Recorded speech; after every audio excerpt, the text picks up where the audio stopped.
Corona संकट के बीच अब आम जनता के सामने एक गंभीर समस्या उत्पन्न हो सकती है। वह यह है कि अगर मोदी सरकार ने सही वक्त पर फैसला नहीं लिया तो लॉकडाउन जैसे विकट समय में देशवासियों को बिजली आपूर्ति ठप होने की वजह से ब्लैकआउट का सामना करना पड़ सकता है।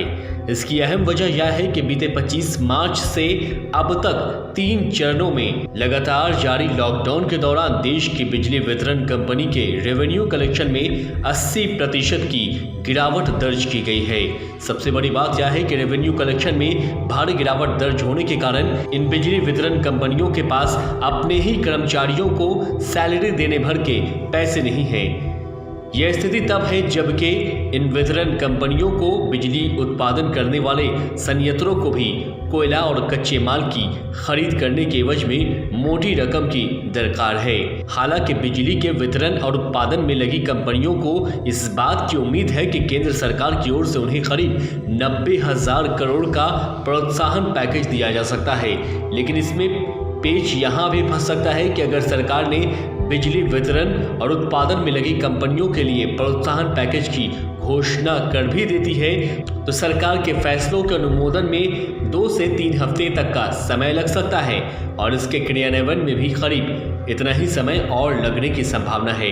यानी कि अगर मोदी सरकार बिजली वितरण और उत्पादन कंपनियों के लिए किसी प्रकार का प्रोत्साहन पैकेज का ऐलान भी करती है तो इसे धरातल तक आते आते करीब 1 से 1.5 महीने का वक्त लगेगा। ऐसे में इन कंपनियों के सामने फिलहाल अपने कामगारों के वेतन भुगतान से लेकर कच्चे माल की आपूर्ति तक की भी समस्या बनी हुई है।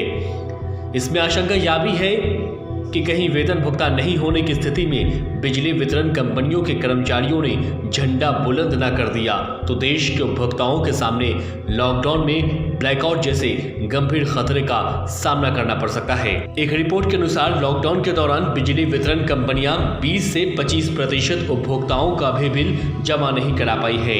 अधिकारियों ने कहा है कि उपभोक्ताओं की ओर से बिजली बिल जमा नहीं होने की वजह से रेवेन्यू कलेक्शन में भी गिरावट आने की उम्मीद है। इसका कारण है कि सरकार ने आगामी 17 मई तक के लिए लॉकडाउन को आगे बढ़ा दिया है और ऐसी स्थिति में औद्योगिक इकाइयों की ओर से नकदी बिल का भुगतान अनिश्चित काल के लिए रोक भी दिया गया है।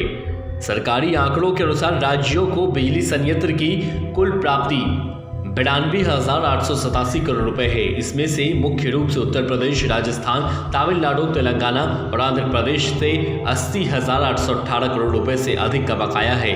अधिकांश राज्यों ने केंद्र से कहा है कि वह बिजली वितरण कंपनियों को बिजली संयंत्रों को भुगतान करने में मदद करने के लिए ऋण पैकेज की जल्द से जल्द घोषणा करे।